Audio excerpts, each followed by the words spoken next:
मिली तुम्हें जो यह आजादी, आगे कदम बढ़ाओ, जीवन ज्योति जलाओ, जीवन ज्योति जलाओ।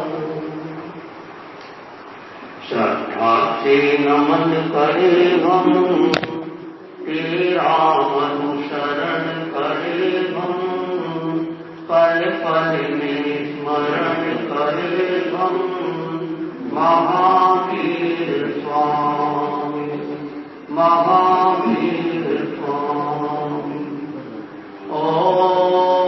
ओंकार बिंदु संयुक्तम् नित्यं ध्यायन्ति योगिनः, कामदं मोक्षदं चैव, ओंकाराय नमो नमः, ओंकाराय नमो नमः।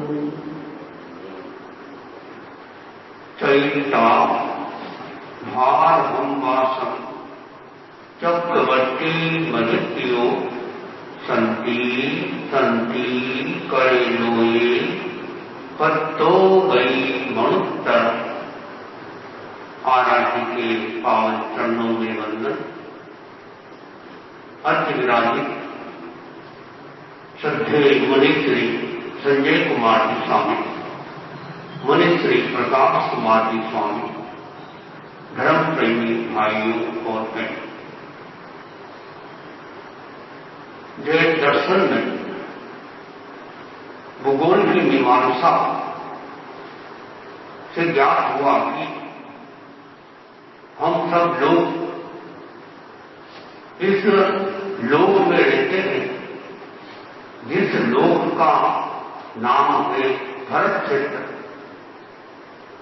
और भरत क्षेत्र भी 5 है। हम जम्मू द्वीप के भरत क्षेत्र में रहते हैं। जम्मू द्वीप थाने के आकार का 1 लाख योजन जितना लंबा चौड़ा होता है, 1 लाख ऊंचा मेरू पर्वत उसके ऊपर है। उसके दक्षिण दिशा में हम लोग रहते हैं। हमारे क्षेत्र का नाम है भरत क्षेत्र। भरत क्षेत्र भी 6 खंड है इसके।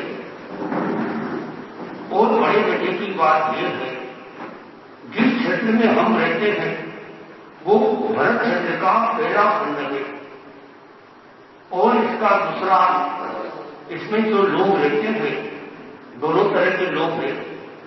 आर्य लोग भी है, अनार्य लोग भी है। भारत के अंदर में आर्य क्षेत्र भी है और अनार्य क्षेत्र भी है।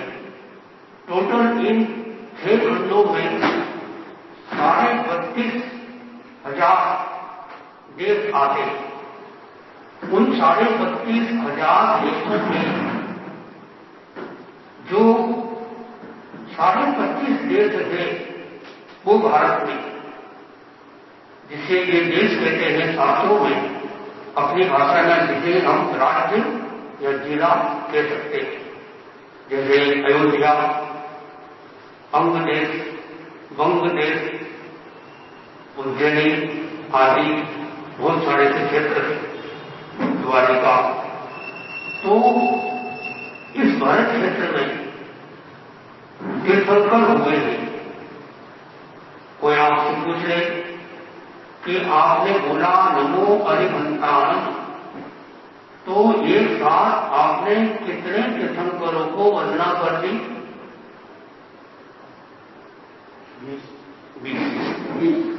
20 तीर्थंकरों को वंदना हुई आज की तारीख में। अभी वर्तमान में इस भरत क्षेत्र में यहां पर तीर्थंकर नहीं है। अभी वर्तमान में महाविद्यालय क्षेत्र में तीर्थंकर विराजमान है। एक महाविद्यालय में 4 है, 5 महाविद्यालय में 4 पंजू 20 तीर्थंकर है। सिमंदर, युगमंदर, बाहू, सुबाहू आदि आदि।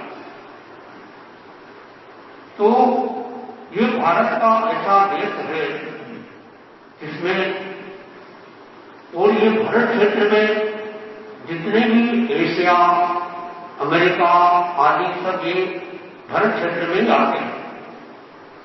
विज्ञान के अनुसार 320 देश की खोज की गई, उसमें एकमात्र भारत ही ऐसा है जहां तीर्थंकर होते, यही से मोक्ष होता है। साधु साध्वी की अगर दीक्षा लेते थे, यही से उसका मोक्ष होता है। भारत क्षेत्र में, भारतवर्ष में, भारत की संस्कृति सूर्योदय की संस्कृति है, पश्चिम की संस्कृति सूर्यास्त की संस्कृति है। सूरज का उगता है, पूरब में उगता है, अस्त का होता है, पश्चिम में अस्त होता है। तो भारत में की विशेषता है, 3 तरह की संपदा है भारत में। संत संपदा है, पंथ संपदा है और ग्रंथ संपदा। भारत की संस्कृति में 3 चीज हम देखते हैं। संत संपदा, जितने संत भारत में है किसी देश में नहीं है। भारत क्षेत्र की बात कर रहा हूं। ऐसे तो महाविजय क्षेत्र में आज की तारीख में 2000 करोड़ जगन कम से कम 2000 करोड़ इतने साधु साध्वी मिलते रहे वर्तमान, और मैक्सिमम 9000 करोड़ देख लिया। और केवल ज्ञानी भी है वर्तमान में, कितने 2000 2 करोड़ केवल ज्ञानी जगन में है और 9 करोड़ उत्कृष्ट केवल ज्ञानी महाविजय क्षेत्र में विराजते हैं। तो भारत में संपदा है, संत संपदा है। बहुत सारे संत भारत में हैं। जैनों में मुख्य 2 संप्रदाय, दिगंबर और श्वेतांबर। फिर दिगंबर में भी 3 संप्रदाय, तारणपंथी, तेरापंथी और 20पंथी। श्वेतांबर में भी 3 संप्रदाय मुख्य रूप से। सबसे पहले जो नामकरण होगा गया मंदिर का, मूर्ति पूजक। फिर उनमें से निकले 22पंथी थानकवासी। फिर थानकवासी में से 22पंथी में से निकले 13पंथी। 3 मुख्य संप्रदाय। फिर थानकवासी में बहुत सारे संप्रदाय अलग अलग हो सकते हैं। तो कहने का अर्थ है, संख्या की दृष्टि से देखें, जैनों की संख्या में, साधु संतों की संख्या में लगभग 20,000 साधु संत है। लगभग सबसे ज्यादा संख्या उसमें मंदिर मार्गियों की है, 12 से 14,000। फिर उससे कम संख्या श्वेतांबर की है, फिर उससे कम संख्या दिगंबर की है, और सबसे कम संख्या तेरापंथी की है। 725 साधु साध्वियां वर्तमान में है। संख्या कभी घटती रहती है, कभी बढ़ती रहती है। कोई दीक्षा हो गई ज्यादा, अभी गुरुदेव के सानिध्य में सितंबर महीने में 18 दीक्षा हो रही है अहमदाबाद में। तो कभी देवलोक हो जाते, कभी चले जाते, तो संख्या घटती बढ़ती रहती है। तो भारत की संस्कृति में संत संपदा और अच्छी संपदा। संत न होते संसार में तो जल जाता संसार। जो पापी लोग हैं उनको कौन संभाले, जो अधार्मिक लोग हैं उनको कौन समझाए। संत ही समझा सकते हैं। तो संत कितने अक्षर है? 3 अक्षर, 2.5 अक्षर। तो 3 अक्षर से 3 शिक्षा देना। संत की पहचान बता दी, स न स यानी जिसमें समता है, जो सर्दी गर्मी को, भूख प्यास को सहन कर लेता है। कोई वंदना करे तो ज्यादा खुशी नहीं हो, कोई वंदना न करे तो नाराज न हो। यानी मान सम्मान निंदा प्रशंसा में सब में सम रहता है, वो संत है। तो पहला अक्षर क्या है? स, यानी जिसमें समता है। भगवान महावीर साहब ने तो आगे पहले फरमा दिया था, समया धम्म मुदा हरे मुनि। कितने की बात कि भगवान ने समता में धर्म बताया, धर्म है समता हमारा। और नम यानी नम्रता, संत बन गए फिर अहंकार को मत बचाओ, नम्र रहो।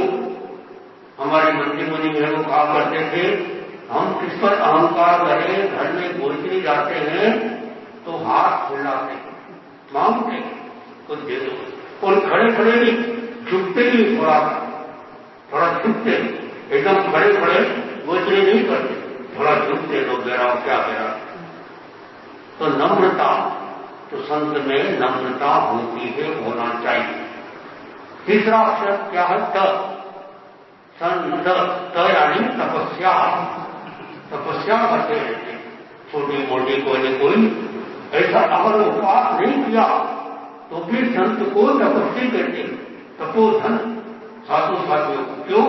उनकी ज्ञान की आराधना भी तपस्या है, उनके दर्शन की आराधना भी तपस्या है, उनकी चारित्र की आराधना भी तपस्या है।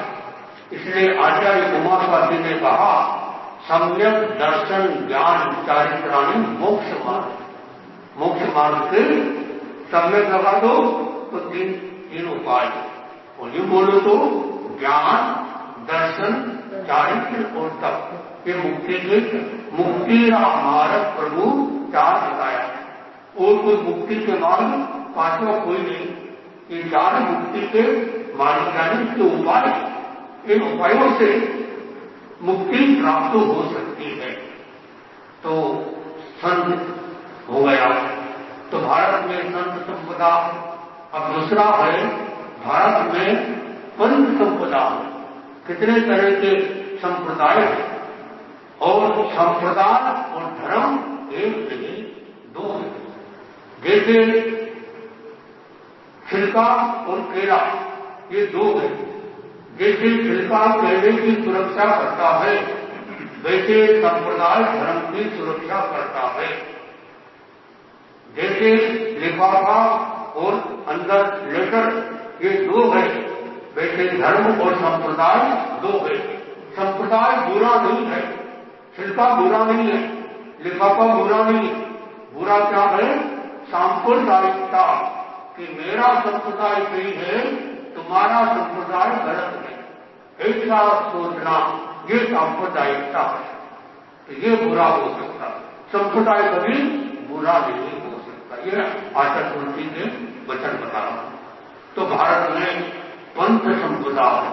और कितने अन्य धर्मों को देखो, भारत में धर्म देखो, कितने तरह के धर्म है भारत में, किसी देश में नहीं मिलेंगे। और देश तो विदेश में तो देखा, जैसे क्रिश्चियन देश है, बुद्धिस्ट कंट्री है, मुस्लिम कंट्री है, और दूसरे लोग बहुत कम मिले। लेकिन भारत की विशेषता एकता में अनेकता, अनेकता में एकता भारत की विशेषता। तो भारत में संत संपदा है, ग्रंथ संपदा है, और तीसरा ग्रंथ संपदा है। ग्रंथ है, पुस्तक है, हर धर्मों की पुस्तक है।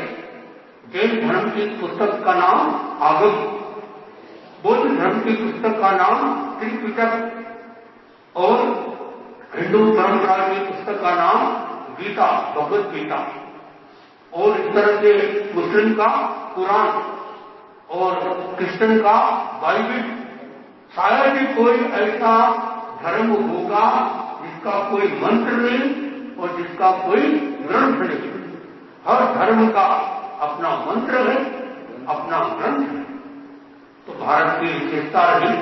अब आज के दिन हिंदुस्तान आजाद हुआ था, और भारत जो है देश, इसकी विशेषता बताई गई कि दुनिया वाले पूछे मुझसे भारत कैसे नाम पड़ा, मैं बोलूं दुनिया वालों से भारत कैसे नाम पड़ा। क्या सुंदर गीत कि भारत के 3 अक्षर है, भारत, मूल अक्षर भारत, हिंदी में भारत, अंग्रेजी में इंडिया बोलते हैं और यूं हिंदुस्तान भी कह सकते हैं। तो दुनिया वाले पूछे उससे भारत कैसे नाम पड़ा, मैं बोलूं दुनिया वालों से भारत कैसे नाम पड़ा। भाषे भाईचारा जग में भला सभी का चाहता है, भानु उदय हुआ जब से इतिहास हमारा बताता है। भाव भक्ति का ज्ञान कभी सारी दुनिया को देता था, मैं बोलूं दुनिया वालों से भारत कैसे नाम भा। भाईचारा कितना सुंदर है, भाषे भाईचारा जग में भला सभी का चाहता है, सभी का भारत। जो कोई देश अगर भारत के ऊपर कोई मानो करे तो हम कोशिश करते हैं बात की स्थिति को समझाएं, अहिंसा को आगे रखें, कि नहीं माने तो अलग बात। भानु उदय हुआ, भानु यानी सूर्य, सूर्य भारत में उदय होता है और भाव भक्ति का ज्ञान कभी सारी दुनिया को देता था। भारत के पास में ज्ञान संपदा देख लिया। एक बार की बात, ईरान के देश ने सोचा भारत के पास बहुत कुछ है, इनको लूट लिया है, इनके पास बहुत सारी संपदा है, बहुत मंदिर है और भी धर्म स्थान है, कैसे लूटा जाए, हमला किया जाए।